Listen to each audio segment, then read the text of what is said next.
arkadaşlar. Ben bu kadar ses çıkaramayayım çünkü annem içeride süpürge yapıyor. Beklediğimiz o partiki geldi. İşte biliyordunuz. Bunu almıştım. İşte partiki var yazmıştım üstüne de.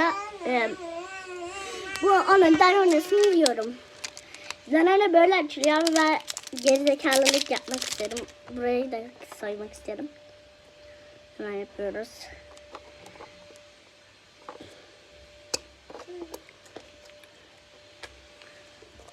...15 dakika sonra başladık. Açtım. Ben açtım. Kaşığım şöyle desenli falan. Oynuyorum. Çok iyi. Sessiz ol Zümma. Yanıyorum geleyim.